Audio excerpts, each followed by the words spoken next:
Welcome to Big Blend Radio with your hosts, Lisa and Nancy, editors of BigBlendMagazine.com.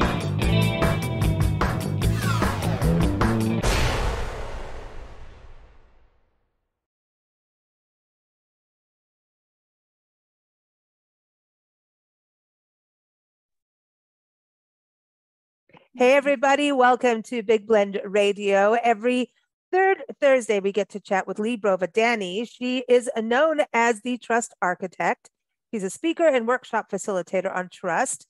And she is also an author. So check out her book, Trust Me, Restore Belief and Confidence in an Uncertain World, and Trusted, Secrets from an Inspired Leader. So you can go to her website for that. Go to thetrustarchitect.biz.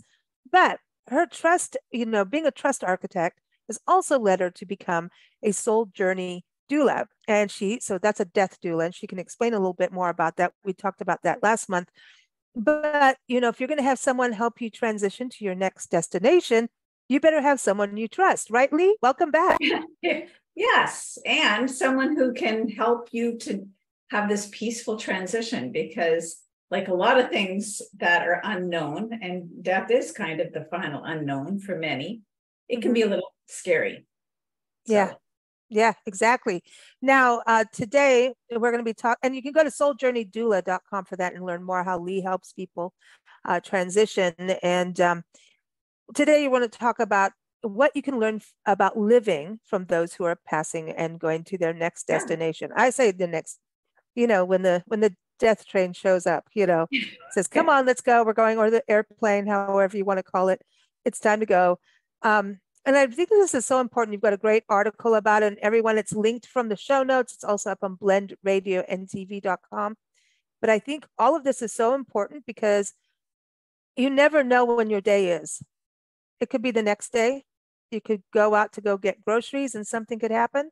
So you never really know, right?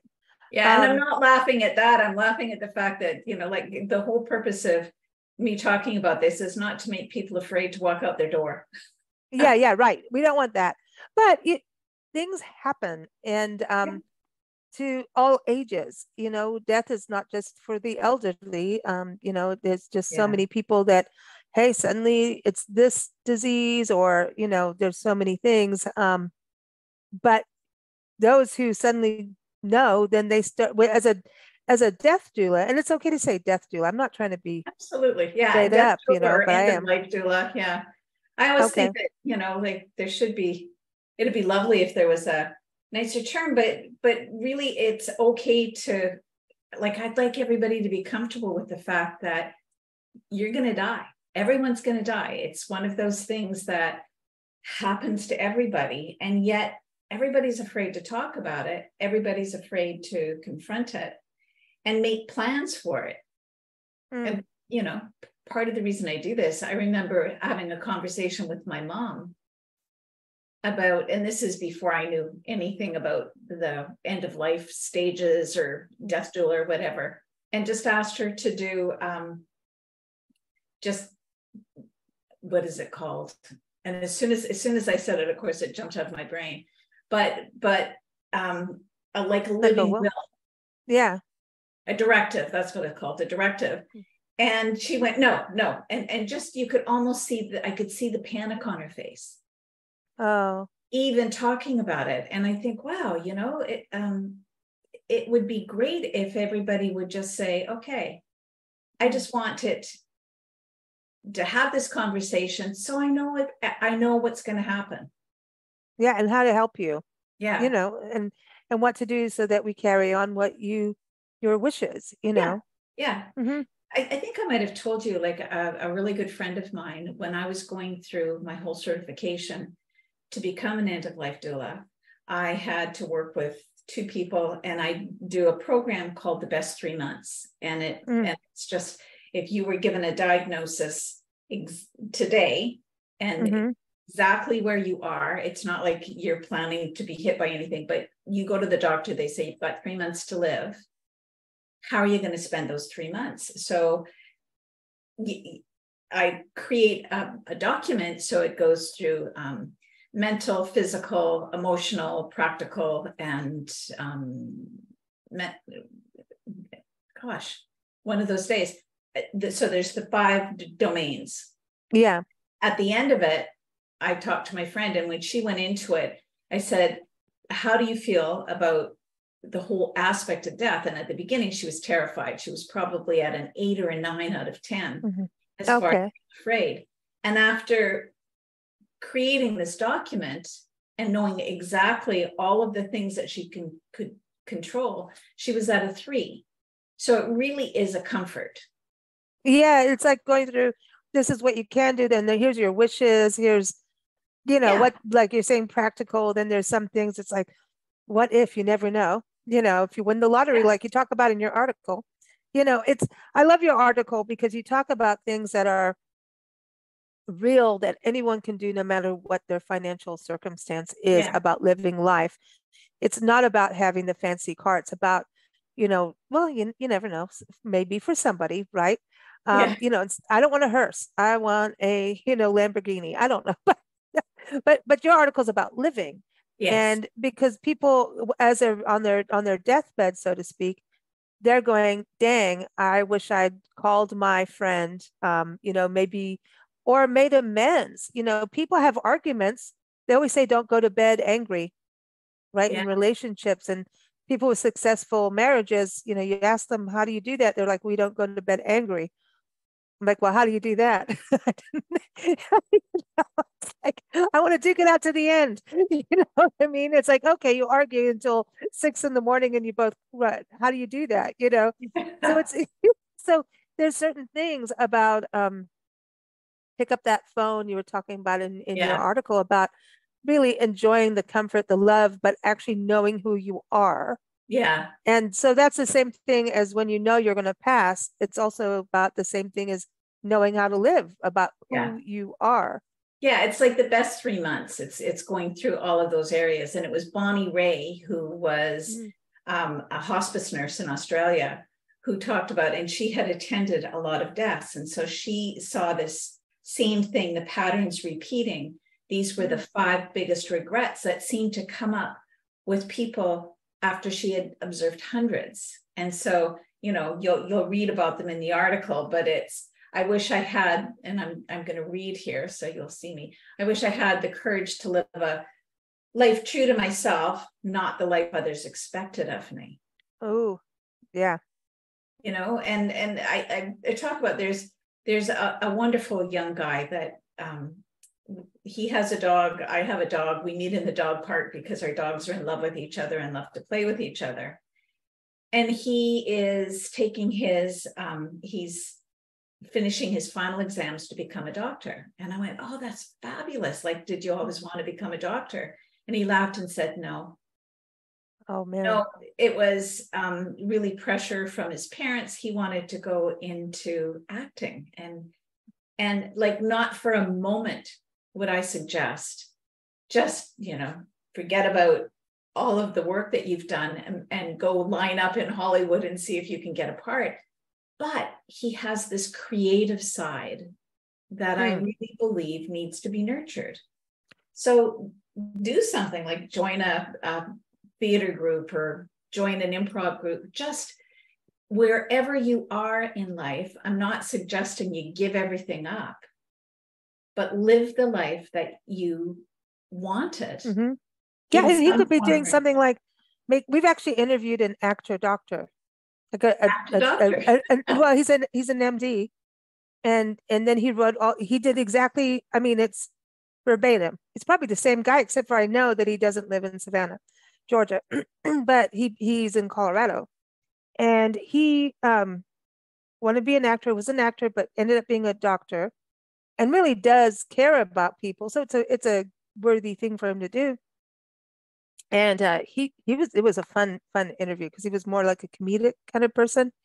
And he just, eventually he passed through and decided, okay, I'm not doing this, doing that. But he wrote books and does some acting things too on the side.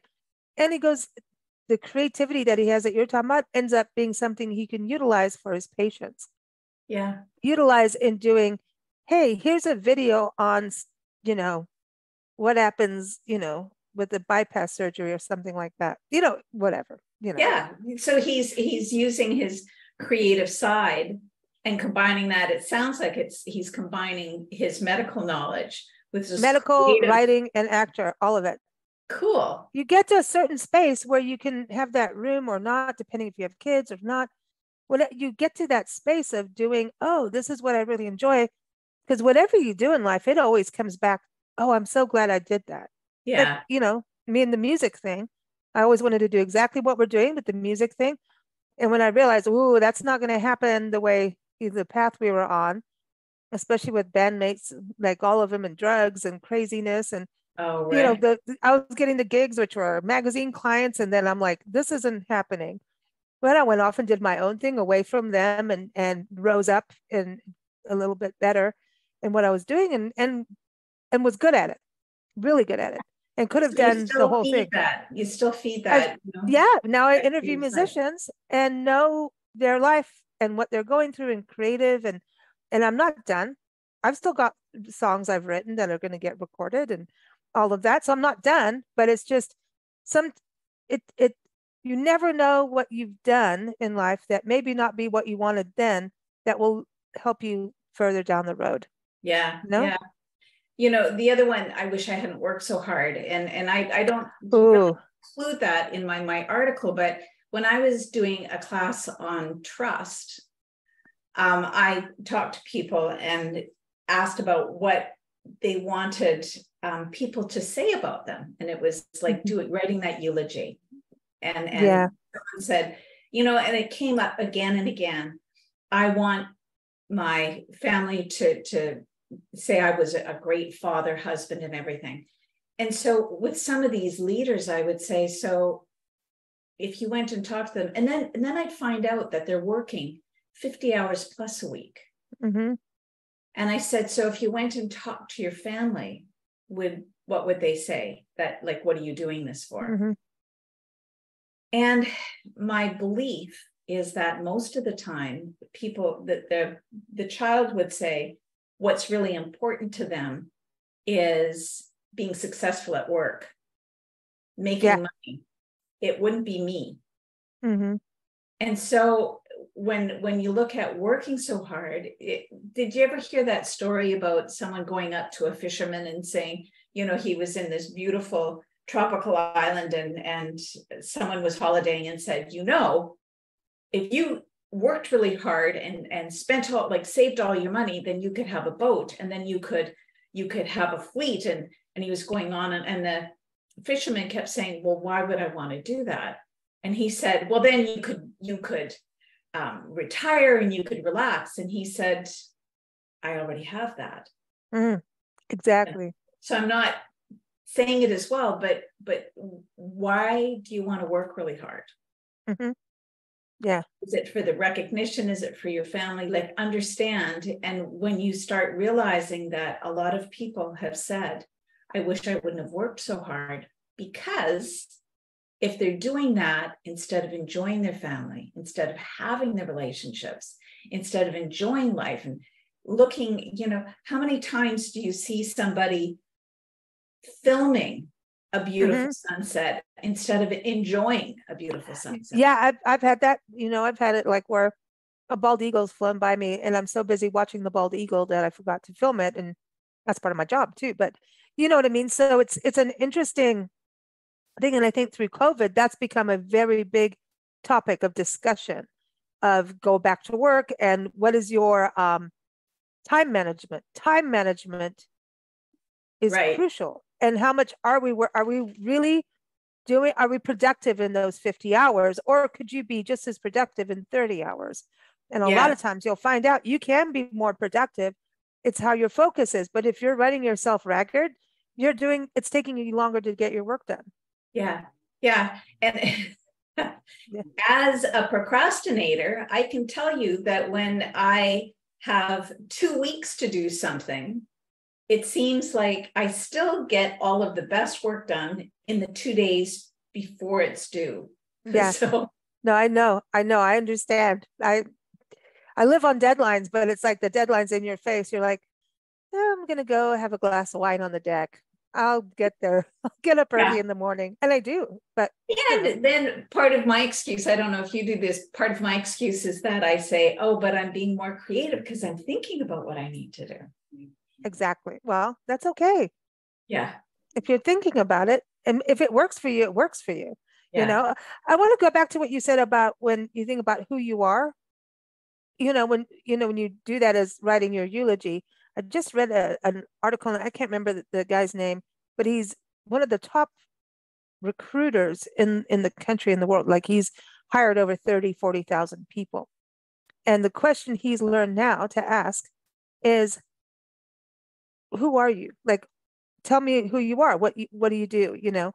And he goes, people will start going, well, I ran this, I did that. And he's like, that's not who you are. Tell me about who you are. And it's the people who go, oh, you know what? I have experience this. I am, like, I could tell you that I am a badass driver. I have driven this country back and forth. I have, gotten away with, we've had so many near death experiences, and I've made sure that we didn't get any crashes, or, those kind of things. So, if someone was going to hire me to be a truck driver, maybe that's a good thing. Maybe not. I probably shouldn't say badass while you're, trying to get hired, but I don't want to be hired by anyone yet. Yeah. I'm not done with what we're doing, but you know what I mean? So it's like, Yeah. instead of going, here's my years of experience, talk about who you are. Yeah. Yeah. And, it'd be interesting because my answer would be, I'm a person who feels deeply and tries to be kind. Sometimes I succeed.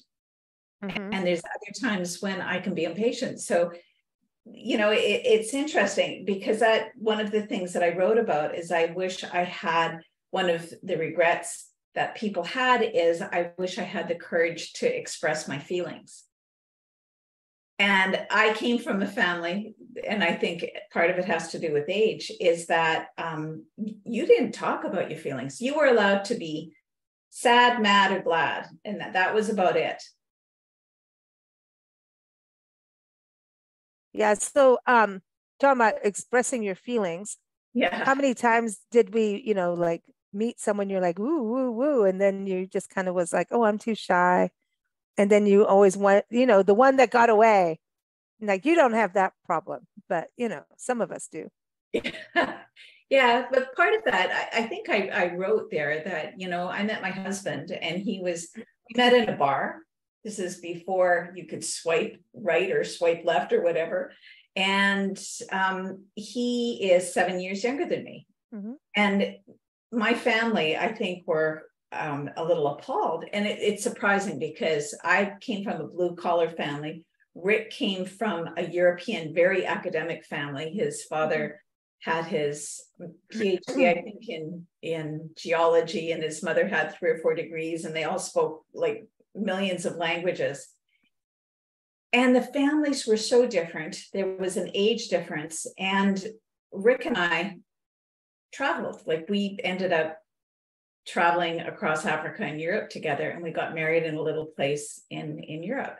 And I know it's because my family probably would have interfered more than his, which is surprising. You would have thought that he would have said, you're not the ideal daughter-in-law, but no, it was my family. And a lot of it was around part of it was expressing feelings and not being comfortable with differences. It was, this makes us uncomfortable, and this family might make us uncomfortable. And so it was being comfortable ignoring opinions and just feeling, especially for parents. Yeah. Yeah. That's hard. But you did it, and you've been together for a while. 40 years. Happily. Yeah.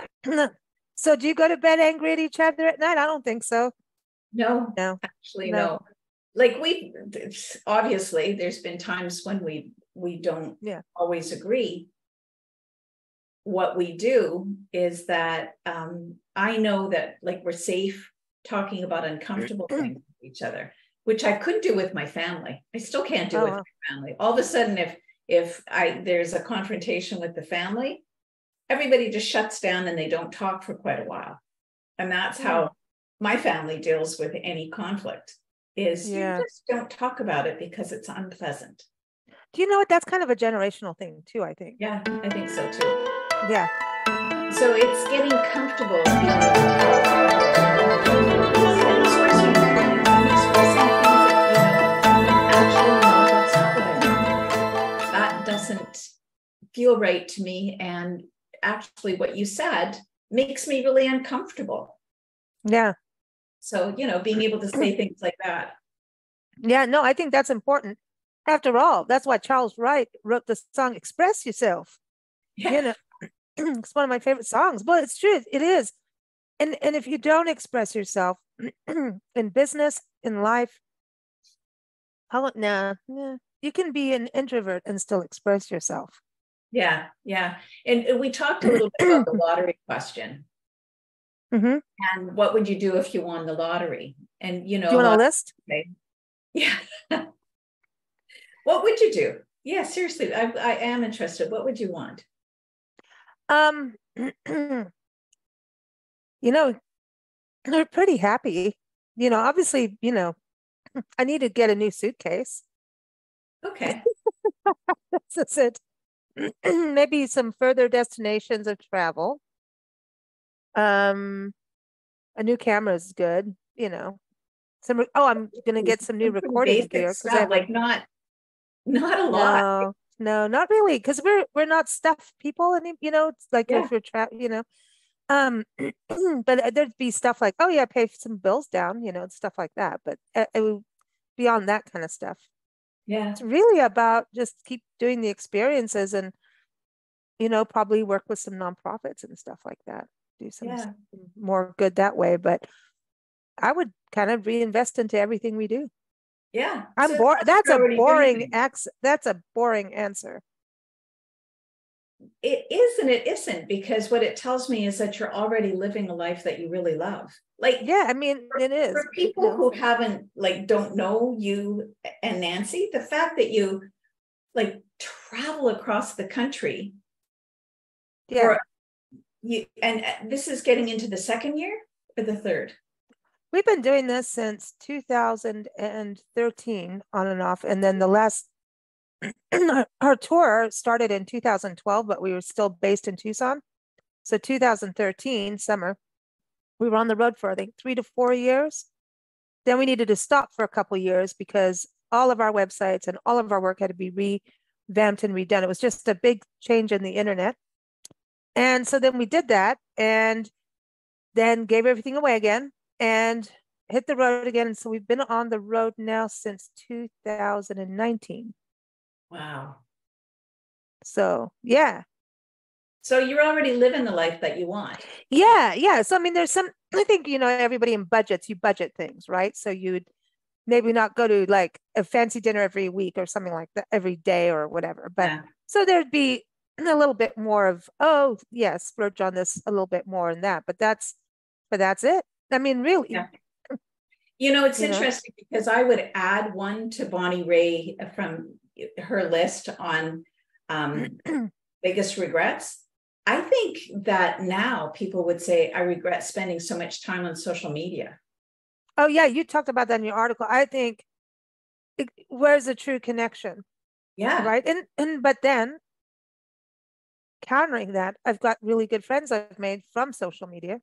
Yeah. But you do want to meet, But when I talk about it, we were talking briefly, like people obviously didn't hear our conversation before. Like there's things on the news that I click on it really quickly and then I shut it down, because if I read all of the crap that's going on right now, I think I'd be pretty unhappy. So when I talk about, I love social media for connecting me with family and friends. I love the fact that my granddaughter lives 3,000 miles away or more, 5,000, whatever it is. And yet I can talk to her every day or every day if I want. And she gets to know me. Those are the positive things of staying connected. So it's being able to use it in a positive way. And get off Yeah. all the crap stuff. Well, I think it's called, there's a balance to it. And I think everything you're talking about is like these regrets that people have. I think travel is one of them. Some people don't want to travel, which that's a fear thing. I really believe that, or a financial fear kind of thing.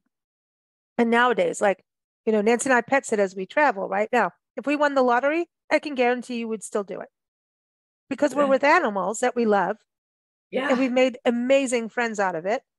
I think we take longer breaks in between because it's about balance. That's something you talk about is taking time out.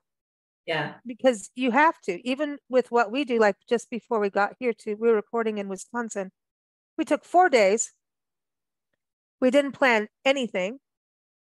And we actually thought we were supposed to go somewhere, and then that changed. And it was the 4th of July. We drove out of a pet sit. And I'd already planned that, hey, we're not doing anything at this time anyway. And we just went to parks. We did what we wanted, where we wanted, when we wanted. We were only driving, the trip was only about 10, 11 hours. If you needed to really get there, you could do it. And we just took our time and went to all these parks. Cool. We watched birds, butterflies. We went to lakes. It was gorgeous, and we had a great time. And I think you need to step away, like even what we do. If you did pet sitting every single day, eventually you're still doing stuff, right? So I think it's important for people when they're looking at what they want in their life to also break away completely and just have that spontaneity of not over like the winning lottery thing and all of that. If you over plan stuff, you're actually stressing yourself out. So to sometimes take some spontaneous time off where you just don't plan it. I have a friend who's changing careers and everything. And she says, you know what? I'm not even looking at my next choice of what I'm doing for a month.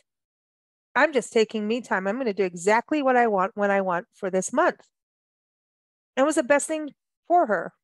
Yeah. It didn't last very long because she's like us, she has to get into something. But have that breathing space. If you can get, I don't care if it's 15 minutes a day, if you can have those moments to reconnect. And I think when you talk about social media and the news, the busyness of careers, all those little seconds get taken away from you, from who you are as an individual and why you're even living. Are you happy? Do you even check in to see if you're happy? I can guarantee you the majority of people are so busy with families and doing for others. How many times do they ever check in to see if they're happy? Yeah. Yeah. And that's one of the final points is, letting yourself be happy. Mm-hmm. And like years ago, I spoke at a conference at Harvard, and there was one of the representatives was from China, and she asked to interview me. Now I was speaking on trust, so I thought, well, she'll obviously talk to me about the work that I do in trust. But no, the first question she said is, what do you know of happiness? Ooh. And it was like, oh, okay, well, so it's, when you're put on the spot. And so I talked, and it always stayed with me that my answer then would be the same now, that allowing yourself to feel the happiness when it's happening, to relive it later, because so many times we don't realize that what we're seeing, and it's not even usually the things that make me the happiest, are some of the simplest things. Oh, you talk about the sunset. Yeah. Right? It goes right back to that. Yeah. You're standing somewhere and you're just sitting there, and when it just feels like it's going right to your heart, and you're looking at it and going, oh my gosh, that is so beautiful. Mm-hmm. And actually standing there and not allowing any interruptions and just enjoying it. Exactly. And then later, when you go to bed, just say, okay, what were the moments that I had today that were like that feeling of happiness, that just came over. Mm-hmm. And even if it's like, if you have to think about it, that's okay. It could be that when I was walking the puppy the other day, there was a little girl who came up and said, "Can I pet your puppy?" And of course, Bella's all over it, wants to run up and jump on her. And she was as big as this little girl, so I kind of held her back. But she had almond butter all over her fingers, this little girl. Oh. And she just put her hands out, and Bella started licking them. And this sweet little girl said, "Thank you for cleaning my hands, puppy." Oh, that's cute. And it was just this really sweet moment, because Bella all of a sudden sat and behaved, and there was just this wonderful little interaction between this little girl and this very young puppy. And later, reliving it, it just made me It's happy. Well, yeah, because we happy. Yeah. Yeah, and I wonder, the happiness is a little bit different than gratitude too. There's what are you grateful for? But the happy factor is it's actually a really big deal. Because I also think there's, like I was saying, the survival mode pretty much. And then there's like, oh, we want to thrive. Okay, thrive versus survive and all those, terms and all of that. But just simple happiness is it, Yeah. We just did a pet sit, and we love these two dogs. It was a golden retriever and a staffy, Luna and not Milo, Zeus. And last time we sat them, same time last year, I went to go feed the bird bath, fill it with water, and they went nuts because of the water. And so Luna, the little staffy, starts jumping and snapping at the water, just biting at it. And now it became a big thing in the yard. So I filmed it. As soon as we got there to this pet sit, they remembered us. It was a year later. I mean, it's amazing, which makes me happy when the animals, that's happiness to me. It's like, hey, you're back, you're back. Well, this is how I really knew they remembered us, not just happy to see us. We went outside in the back to make sure everything was still the same in the yard with the pet parents. And Luna and Zeus go running out. They ran to the hose. Luna put her muzzle on the hose, looked up at me like, come on. And so now they're doing that with her and Zeus. They're now playing hose with them. And so, of course, as soon as everyone left, we're like, let's run outside. And then next, you feel like you're 3 years old. They're so happy, you're happy, and it's just simple pleasure. And again, not costing anything. Well, water, Yeah. you know what I mean? There's those simple things. That was the whole reason I started running when and I'm not running like I used to. But it always made me feel like I was like a little kid when you could run along the street. Yeah. And just do it. And that was the whole thing for me. I never expected to win a race, and it wasn't for fitness. It just felt so freeing and made me so happy just to run and run and run and run. So, yeah, this is just interesting things. I mean, yeah, you wish when you're at your end of your life, did you jump in that puddle? Yeah. What held you back? I jumped in the puddle. I'll still do it. Yeah. I was going to say, Lisa, I still think you're jumping in puddles. Yep. Mm-hmm. Yeah. Yep. Yeah. I think that's really it. Jump in the puddle in life, Yeah. Like those moments. You talk about loved ones, though. I think that's a crucial thing too. Yeah. For people. Was that one of the things as being the soul journey doula, working with people on their end of life stages, is to sort out relationships. It's important to do it before the end if you can. Yeah. Although sometimes it's helping people be okay with whatever the relationship is, because at the end of your life, it's not like all of a sudden, everything's going to be okay. If you've been estranged from a relative, you don't always have the control. There's two people in the relationship. They might not want to have anything to do with you. And so it's helping people get to a place of being okay wherever they are. So it's, you learn something from that relationship. You realize that you still have this huge heart that still holds them in a special place. And, like rituals have a lot of place at the end of life. And so sometimes it's just allowing them to release any of those emotions that might not be resolved around people. I don't know about you, but we've got relatives that we're estranged from. And I don't think that if I called them and said, I've got a terminal diagnosis, I don't know if they'd say anything but piss off. Yeah, right. Exactly. No. I think it's about, like, to me, if someone's not in your life and you've had to close a door on it, there's people in life where, Nancy and I both said, okay, that is not a healthy place, right? Now, if that person came and said, hey, I need to make amends, which has happened.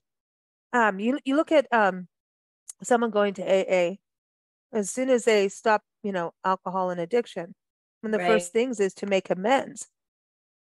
And it's not necessarily anything about, like, if someone makes amends with you in that situation, it's either a letter or a phone call, like, I did this and this. I just want to tell you, I'm really, really sorry. I'm doing things to be better now. Yeah. And that's really all someone can do. But they're not necessarily there to go, okay, now let's have another relationship, right? Yeah. It's really to get closure on something. And it allows people to have forgiveness. Yeah. So I think it's that, like, there's people definitely in family and stuff like that. I'm like, there's about, is it something healthy for you or not? And I think you should never feel guilty about walking away from a toxic situation. I don't think. Yeah. And someone said this to me, and I might have said it to you before, but everybody thinks that they're Cinderella and the others are the ugly stepsisters. And sometimes, I'm never wearing those damn shoes. Listen, they'll break. Just saying. I can't walk. We're the ugly stepsisters. And so it's just saying, okay, that was my reality in this past life. And if you believe in a second life, then maybe you've got an opportunity to make amends. And if you don't, that's okay. But it's just being at peace with what your life has been.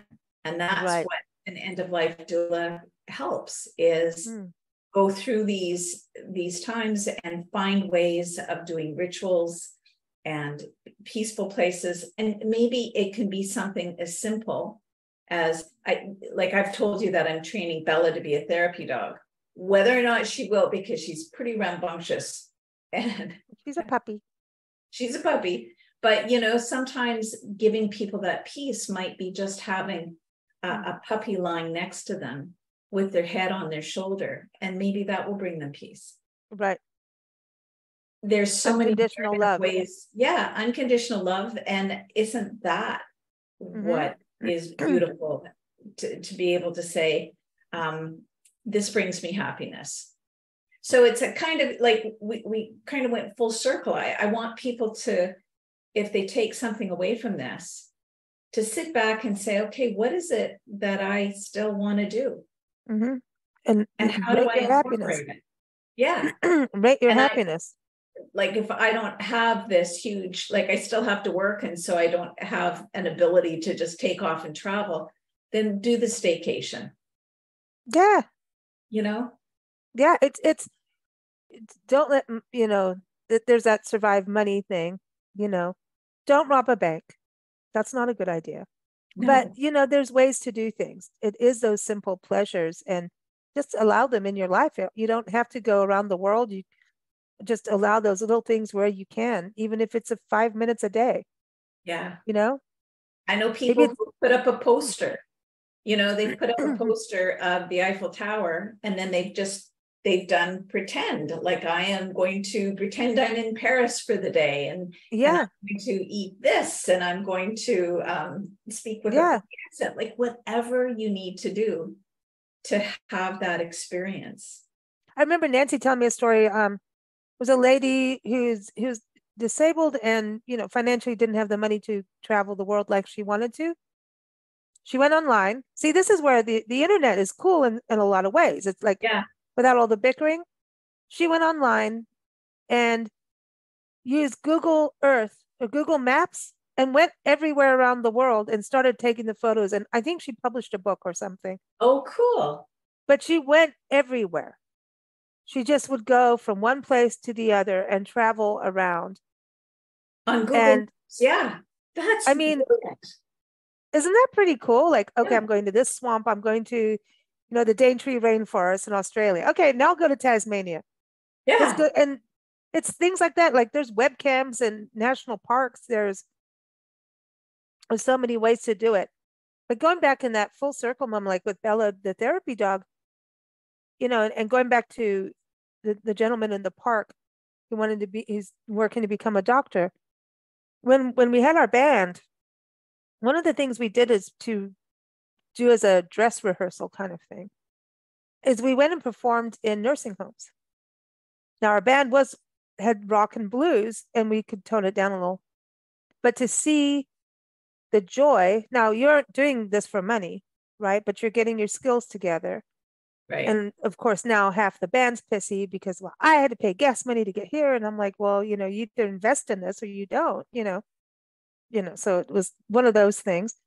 But you would see people be happy, and you don't know what their life was like. You don't know if the person that's got tears running down his face, that looks really joyous to hear a song from the past, you don't know if he was mean.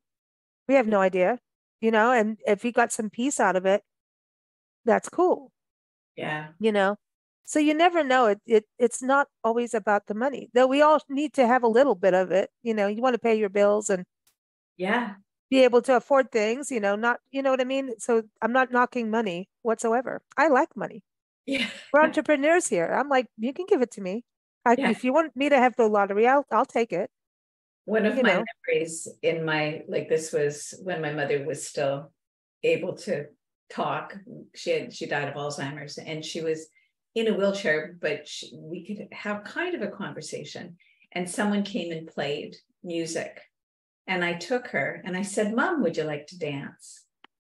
And she said yes. And I took her wheelchair out, and we danced around the floor. And it brought her so much joy having, and they were playing music from her era. My God, it must have been the 40s or 50s. And we danced around the dance floor. And I can tell you, it just brought her so much joy. So, I love hearing that you did that. Yeah, there's stories like that. And I think that's why a lot of musicians do perform, is that connection. And to see that kind of thing. We did a gig at a horse camp every New Year's. Seriously. And for the equestrian. And man, do those people party. Don't mess with horse people. Dang. I mean, we were doing a sound check with Mustang Sally, and these people were getting, it was in the clubhouse. They were getting the food out. Next thing you know, they were doing a conga line. We're going, it's 3:00 in the afternoon. What the hell are you doing? No, they're like, we're ready to party now. And we're all looking at each other going, uh-oh, it's going to be a long night. It's going to be a fun night. Well, it was. There was a lady there, and I love the song Moonglow, and we got the band to try to learn how to play, and they butchered it, really. The one guitarist just killed it, But we got through the song, and this elder couple, it turned out it was like their wedding song, or it was something very sentimental for them. And she hadn't gone up and danced for years. And it was like, I can't remember if she had a stroke, there was something, but she was the happiest that she had been hearing that song and being with her husband and dancing.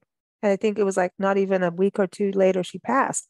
And that they're saying that's one of her moments, So it's those things that matter. Yeah. Yeah. It is. Happiness is good. Yeah. Watching blue herons fly over a lake is amazing. Yeah. Those are double happiness. And that's the thing. Like if I won the lottery, like I said, working with nonprofit, I'd go and save as much land as I possibly could. Yeah. But we'd have to have buku money, like Patagonia and, the company taking their profits and buying all that land to save the nature. Cool. That's I would do something like that if I could. Cool. Wouldn't that be epic to go just, that's it. Save this mountain. No one can drill it and take all the water or whatever. Save the mountain. Yeah. I'd do that. That'd be cool. Good. Yeah. Very cool. Very cool conversation, Lee. Cool. Let's all go be happy. Yeah. Okay. All right. Everybody go All be right. happy. Okay. We have a margarita now. I might cough then. Sorry about that. Sorry about the coughing in the background there, people. Can't help it. Yeah. I got a little thing on my throat here.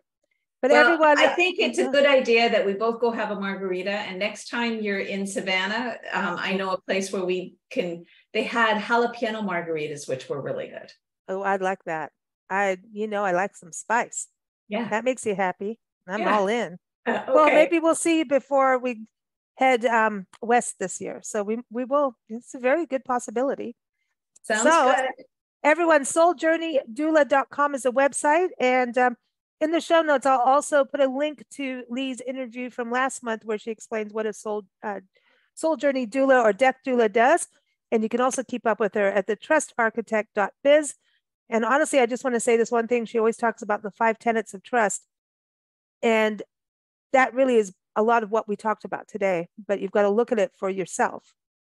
When we talk about caring, that's caring for yourself and your loved ones, commitment to yourself and happiness, consistency and happiness. How about that? Competence. Yeah, if you get competent in what you're supposed to do, it makes life a lot easier, happier, right? And then in closing, communication, very important. So thanks so much, Lee. You take care. Thanks, Lisa. Take care of yourself. I hope your cough goes away. Yeah, it's that weather thing. Okay. Yeah.